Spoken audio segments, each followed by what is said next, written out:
Yo, yo, yo, guys. Welcome to the Fantasy Addiction Network. All right. Wanted to do a quick best ball draft. Tried to get into a 12 team, but things aren't filling up quickly enough. Wanted to uh, get something out there for you guys today. Taking a quick break from our player breakdowns, and we have the Scotty Fist Bowl coming up tomorrow. So, in honor of that, wanted to just do a best ball draft, get my juices flowing, ready for tomorrow, and again, just keep prepping more as we get closer and closer to the start of the season. Hopefully, we have a full season. But anyway, here we go. We're going to do a six-teamer. These are really fun.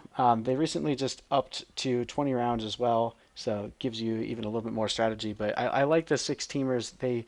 They kind of require you to take a few stances at certain positions. So obviously, first two picks, you're always going to take Christian McCaffrey or Saquon Barkley. You don't need me to tell you about that. But one strategy that I've typically liked to employ is trying to make sure you get a strong core of tight ends here. Sometimes I've even gone to the extent of taking both Kelsey and Kittle. Don't know that I would necessarily do that this time, but we'll see how the draft goes from there. I just really like being able to lock down that tight end position when you're talking about six teams. Really just trying to stand out as much as you possibly can.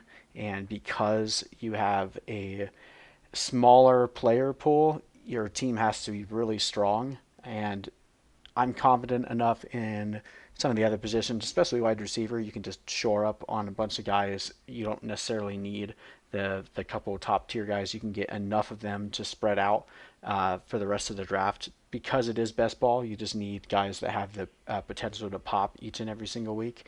But tight end and running back typically tend to be the hardest positions to find the replacement players for. And again, with six teams, starting out with at least one of Kittle or Kelsey is typically a really good piece for your offense.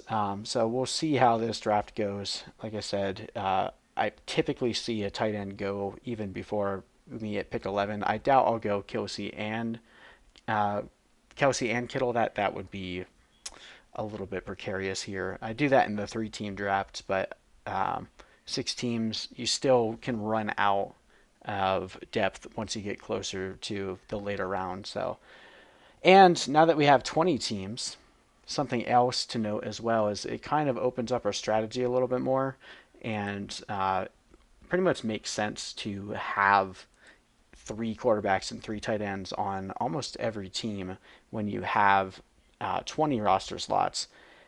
When we look back at like the FFPC drafts, best ball drafts last year, there weren't really many successful teams where the onesie positions only had two spots. So if you're given the extra depth, take the extra spots to use on those onesie positions because you can shore up enough with 6, 7 running backs, 7, 8 receivers to be able to still take three quarterbacks and three tight ends and be happy with that decision. Now, obviously, you don't need to take three high end tight ends if you get a guy like Kelsey or Kittle, which that is kind of our plan here.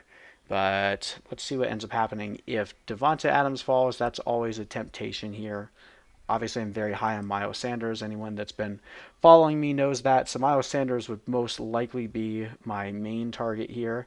And then with the expectation that both tight ends don't go at 12 and 13. And if they do, then we'll pivot and take either Devonta Adams or Julio Jones based on who he doesn't take. So Devonta Adams is gone, so that means we have both tight ends and Julio Jones. But I'm more concerned with getting Miles Sanders first. We're going to take Miles Sanders, shore up our first two running backs, and then hope that either Kelsey or Kittle make it back to us. We actually have Kittle ranked above Kelsey now. They scored even in points per game last year. Obviously, Kittle missed a few games due to injury, so that was a bit disappointing. And with Deebo Samuel getting hurt already, they're going to have to lean heavily on Kittle this year. So I'm pretty excited to see what Kittle can do. If that defense isn't as efficient, they're going to have to air it out just a little bit more. And I'm I'm giving my vote of confidence to Kittle over Kelsey, and there we don't even have to make the decisions. So here we go. We're going to take George Kittle. over Julio Jones. A little bit risky, but again, in a 16 league, I'm less worried about getting the top echelon of receivers, more worried about making sure we shore up that tight end spot. Most likely won't make it back to us, but this is honestly the only kind of draft where I'm even considering guys like Patrick Mahomes or Lamar Jackson as well. Um, some of the same reasons. Obviously, if you only have 6 teams, you really need to be trying to hit at the top tier of every position. So having a top tier quarterback, having a top tier tight end is really good for 16 leagues, obviously.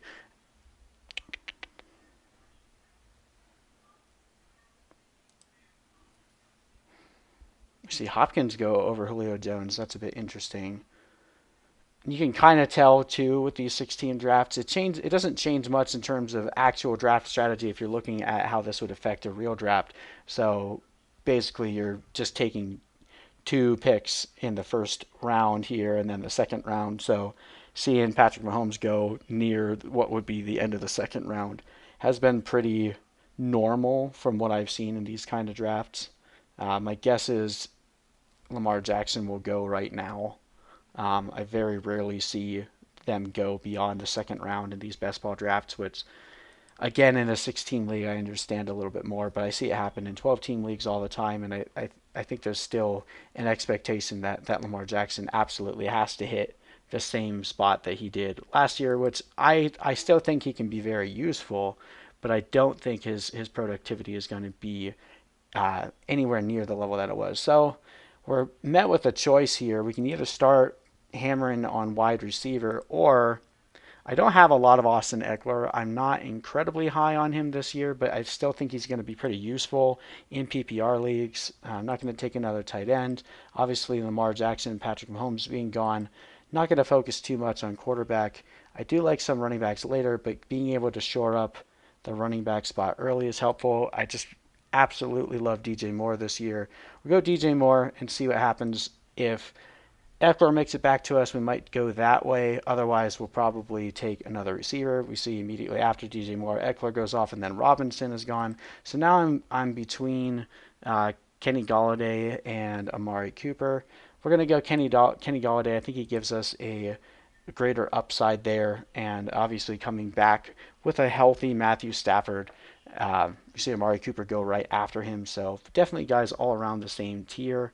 I just like Kenny Galladay a bit more, so already showing up the wide receiver position. We'll probably start staggering between doubling up on wide receiver and running back. Anytime you're near the turn, you can kind of set the tone for what you want other players to start drafting by taking 2 guys at the position back to back.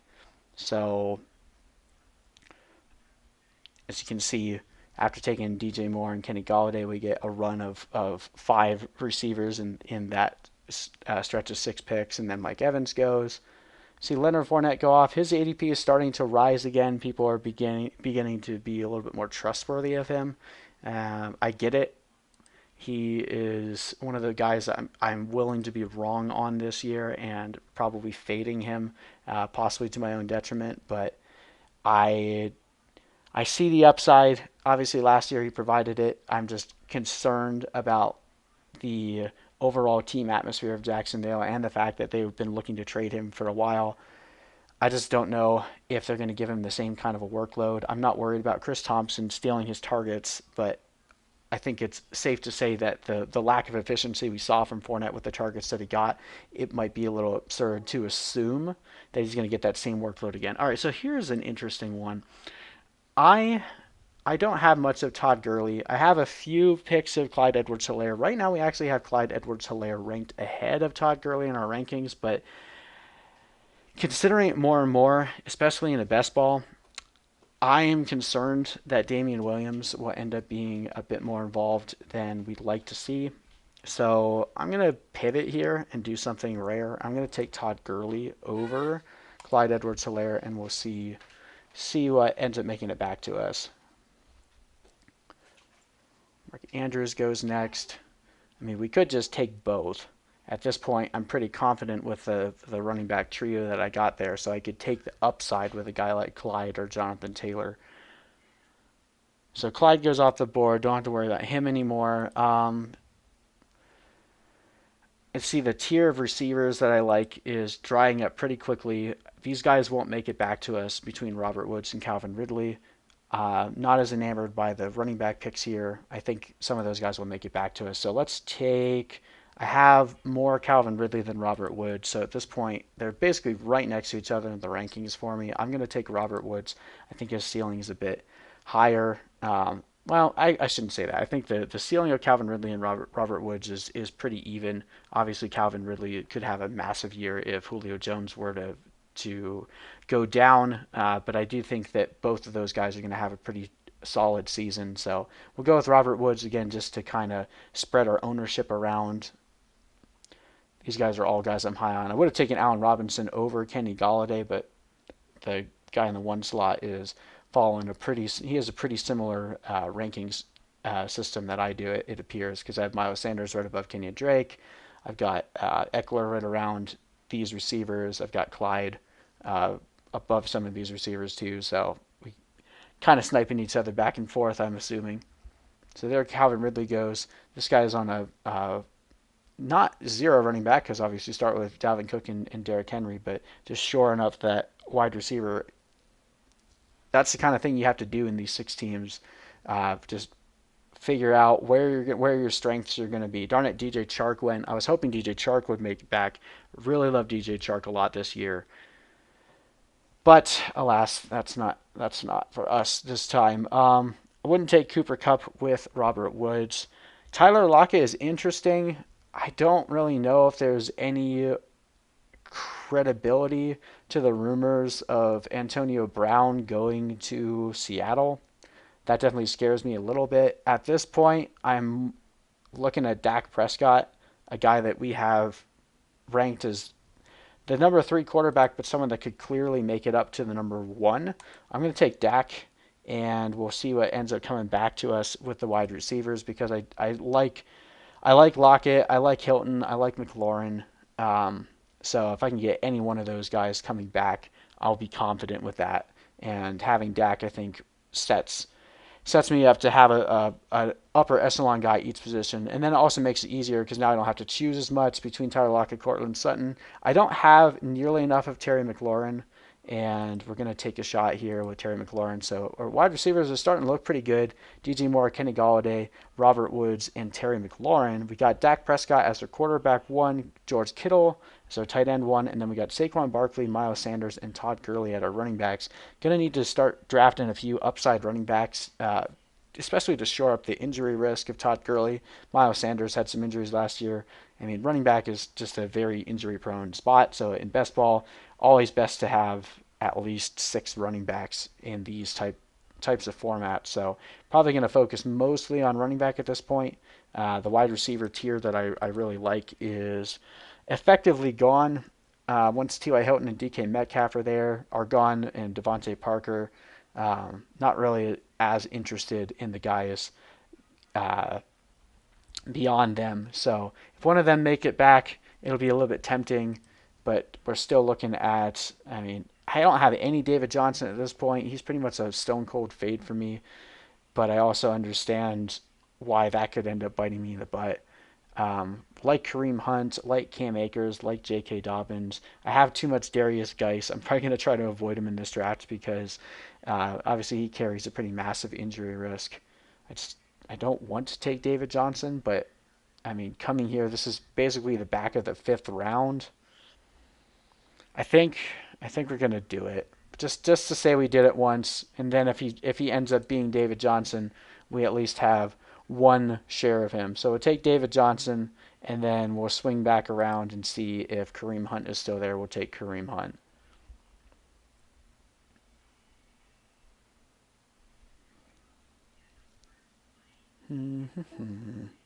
Oh, there you go. So again on the turn, love doing this kind of stuff. I really like this guy Michael Klump's strategy here. Anytime you can take two of a position, you tempt people to start a quarterback run. Obviously, not going to happen here because I have a tier break after Deshaun Watson. We're going to take Kareem Hunt. I think he carries massive upside if he gets traded or If for some reason Nick Chubb is to go down, Kareem Hunt becomes an instant running back one. So feeling a lot more confident about our running back situation now. We'll take some more upside receivers later. Probably going to shore up, make sure our running back, quarterback, and tight end spots are as powerful as possible. We do still have the other half of the draft to go. 9 more players right now. 1 quarterback, 1 tight end, 5 running backs, 4 receivers. I mean, these are really fun. Again, not as difficult as doing a 12-teamer. We'll do more of those in the future, but these are a lot quicker, so we can kind of get more information out to you guys and just go through the strategy this year. Kareem Hunt, honestly, is being very undervalued in my opinion. This would be the beginning of the 6th round if we are in a 12-team draft right now. And Kareem Hunt was a running back too last year, even with Nick Chubb there, and that was with a much worse offensive line. So if this offense takes a step forward, Kareem Hunt could very easily be a high-end running back two, possibly even a low-end running back one. And he even outscored Nick Chubb on, I believe it was half of the games that they played together. Kareem Hunt was actually ahead of Nick Chubb in PPR points week in, week out. So the upside of Kareem Hunt actually being the better PPR running back to own and him going in the 6th round is something that I'm going to be taking advantage of all off season long until it gets corrected as far as the ADP is concerned. So okay, let's see what's going on here. The receivers. I have no Michael Gallup at this point in my life, and I feel like that is going to end up being a problem. I have a pretty big tier of guys around him. Jarvis Landry, I have above him. Even have Marvin Jones. But based on the fact that I have Dak, I want to get a stack here. I'm going to take Michael Gallup, and we'll see if either Tyler Boyd or Jarvis Landry come back. I'm worried about Landry. That injury is somewhat concerning to me. I don't know if he's actually going to be ready for the start of the season. There's a chance that he's not. And if he's not, that could be very problematic. Let's see what happens here. Lots of tight ends. I really want to get Mike Gesicki. I don't want to let him fall, but I'm not ready to jump and do that yet, especially since we have George Kittle. It's not the worst thing in the world. So we see Marvin Jones and Deontay Johnson go. I'm going to we're going to pivot back and we're going to finish up our running backs here and just take Cam Akers. I think he carries some of the highest upside among rookie running backs. So that'll do it for our rookie running back or for our running back squad here. I don't think we're going to need to take another guy in a 6-team league if I don't win with the core of Barkley, Sanders, Gurley, DJ, Kareem Hunt, and Cam Akers. It's not really going to do me much good to be taking any more running backs. We do have 3 guys with a week 9 bye week, so hopefully at least 2 of Saquon Barkley, Miles Sanders, and David Johnson are healthy. But with 7 picks to go, I'm more concerned about getting 2 more quarterbacks, 2 tight ends, and just hammering wide receiver. Duke Johnson would probably be the only other running back I'd consider just to shore up the injury of David Johnson, but I don't like taking handcuffs in best ball drafts. It just really limits your upside, even though I think that Duke Johnson could have some standalone value similar to how you could draft Nick Chubb and Kareem Hunt in these formats and it would be fine. I'll think about that later. Mostly, like I said, I'm mostly going to focus on quarterback and wide receiver. I see Josh Allen staring me down. I feel like I have take lock at this point, but I'm trying to avoid Josh Allen as much as I possibly can. Carson Wentz and Matt Ryan are more appealing to me. I think they could both have phenomenal years. Tyler Higbee is getting his name raked through the mud in Twitter this past week, and his ADP is starting to drop because of it. I still like him. I recognize the risk there. Probably rather have Mike Gesicki, but I mean the upside is insane if he can come anywhere close to where he finished last year. Granted, it was a small sample size and it was with Gerald Everett banged up, so I get the risk. The splits without Gerald Everett are pretty huge, but it's also one of those things where can you really imagine a smart coach like Sean McVay trying to put that genie back in the bottle? I don't know that I can buy into that. So We might see a quarterback run go here, which would be a little bit sad. I really want to get Matt Ryan. I think he's going to pair really well with Dak Prescott. They both give you a pretty high weekly ceiling and a decent floor overall. Come on, one more pick, one more pick. We can see the quarterback run happening.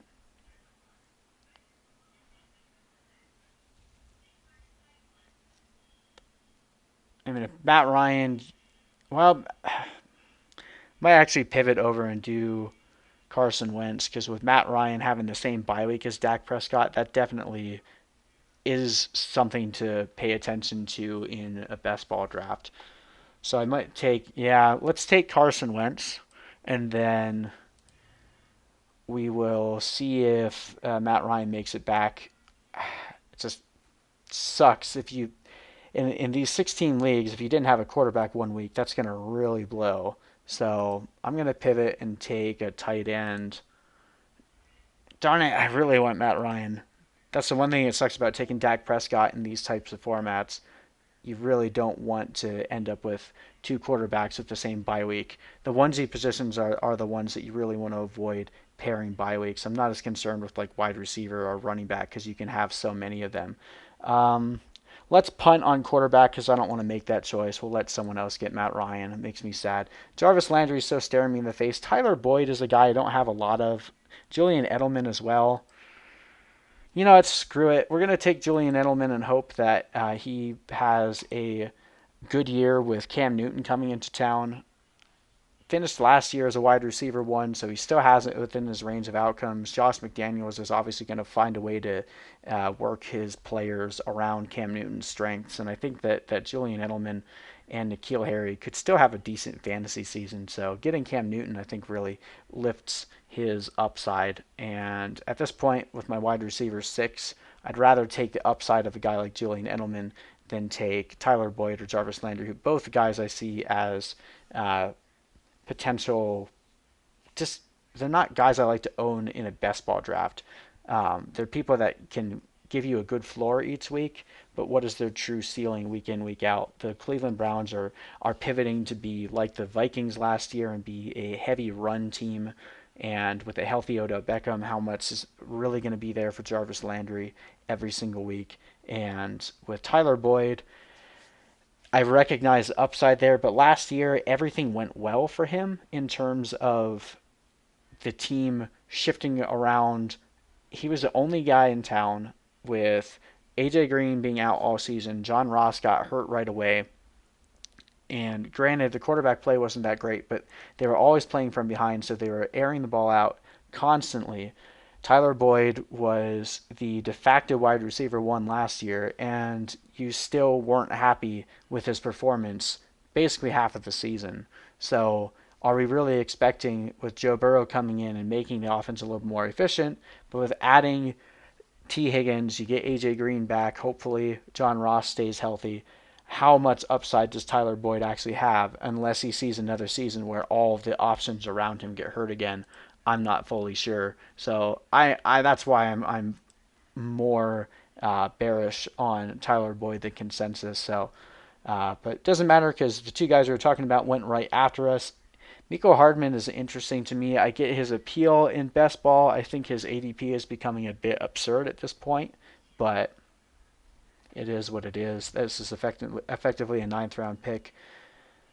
Tight end run is going to start now. We keep getting on the tail end of these runs, which isn't a problem if we're getting the guys that we want. Jonnu Smith going over Rob Gronkowski and Mike Gesicki is interesting to say the least.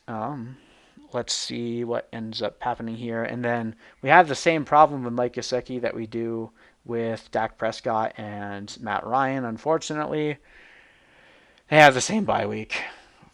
Flippin' sucks. And you can't really rely on Rob Gronkowski being healthy all the way to week 11. But I'm a little less concerned with the tight end being healthy. There's Matt Ryan. Hmm.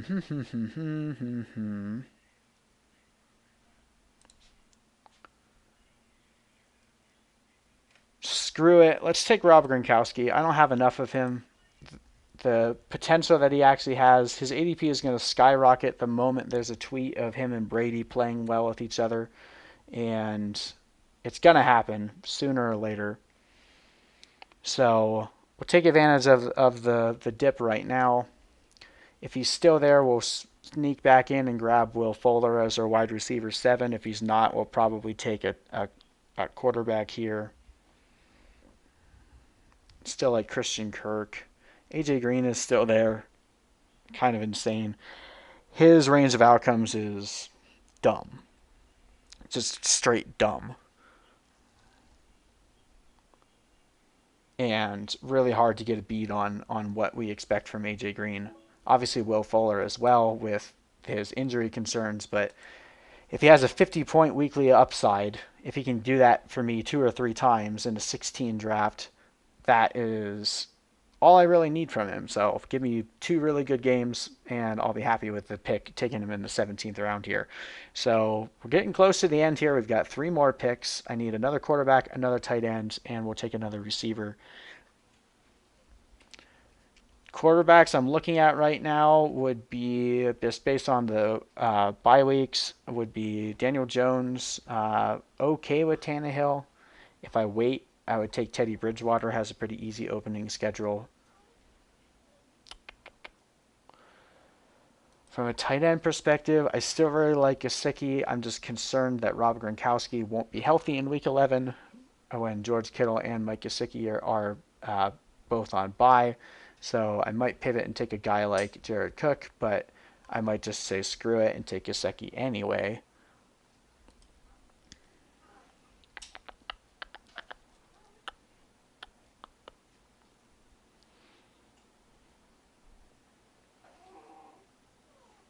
I really like Darius Geis a lot this year. Any drafts you've seen me take, he's one of my higher owned players in best ball just because of his insane value right now. I mean, going at pick 99, barely inside the top 100, he could very easily jump into the range of the running back ones if he's healthy. And I know that's a huge if, but it's worth the risk to me at that price, because if he misses, it's not like it's going to kill your entire draft.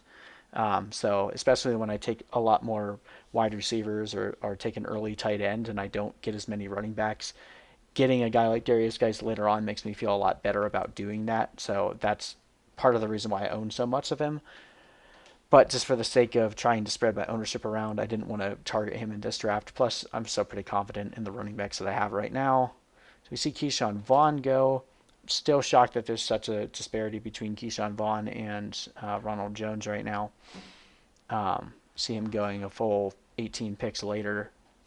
I just like the upside of Keyshawn Vaughn a bit more, but I also understand why people would just be nervous about the prospect of rookies at this point in COVID NFL. 2 more picks. Okay, we see Marlon Mack go. Again, we're not really caring about running backs at this point.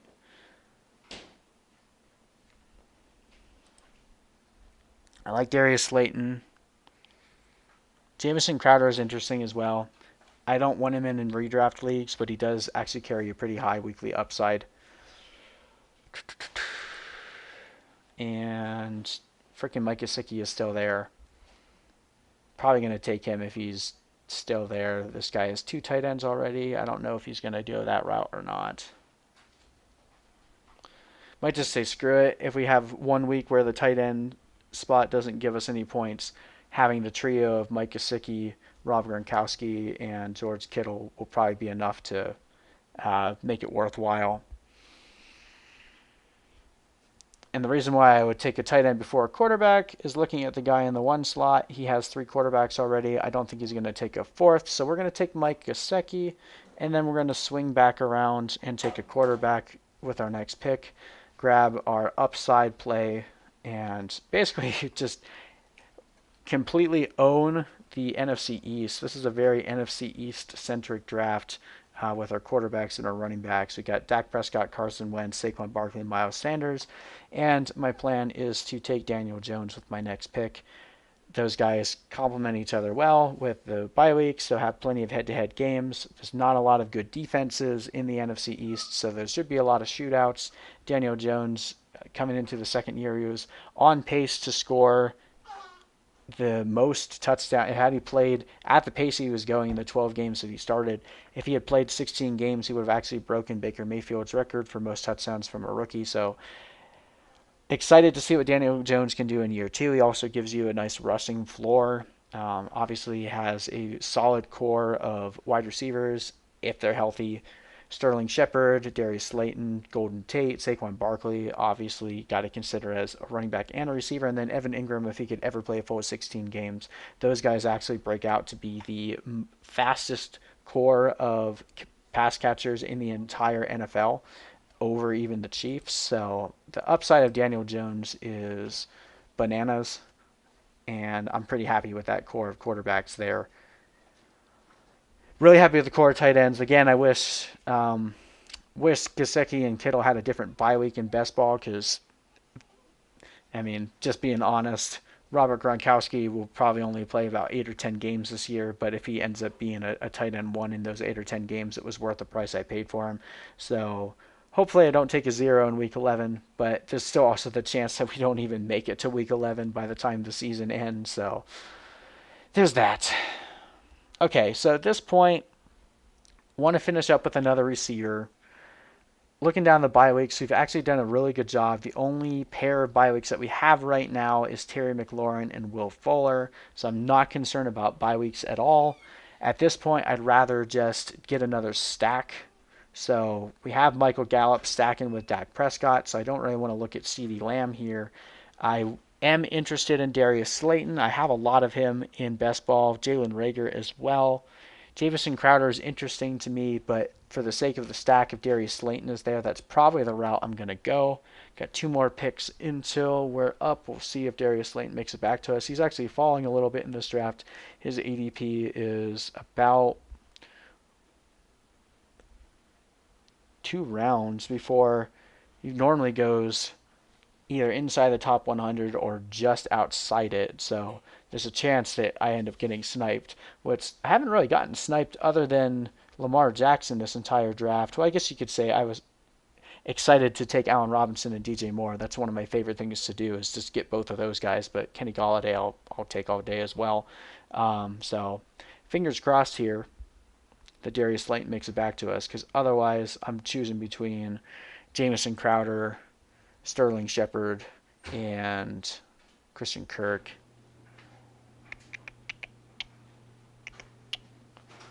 Uno más.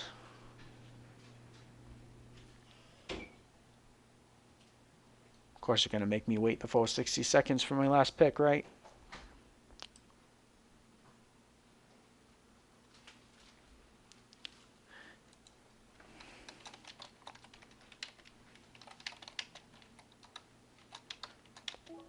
There's Jared Goff, so that means we get Darius Slayton. Recap this in a second.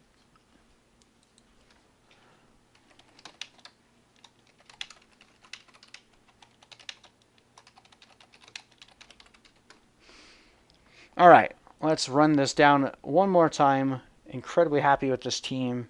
I've had some 16 drafts that I was not happy with, but I feel like we've got dominant players at all 4 positions in this draft. So we've got Dak Prescott, Daniel Jones, and Carson Wentz. We've got Saquon Barkley, Miles Sanders, David Johnson, Todd Gurley, Cam Akers, and Kareem Hunt. At wide receiver, we have Michael Gallup, Julian Edelman, Darius Slayton, Kenny Galladay, DJ Moore, Will Fuller, Terry McLaurin, and Robert Woods. And then we have George Kittle, Rob Gronkowski, and Mike Gesicki at tight end. So very solid all around. Wide receiver, arguably the weakest spot, but I'm very bullish on DJ Moore and Kenny Galladay as being wide receiver ones this year. Julian Edelman gives me wide receiver 1 upside. We got the stack with Michael Gallup and Darius Slayton. Will Fuller gives incredible upside, even though his floor is basically nothing. Terry McLaurin and Robert Woods, guys that could very easily outperform their ADP as well. So pretty stoked with this team. But yeah, we'll be doing some more of these live streams as we get closer. We'll do some mock drafts as well, not just best ball drafts, because obviously the strategy changes slightly between best ball and doing an actual redraft. And we'll kind of hit on those points as we go through some of the strategy.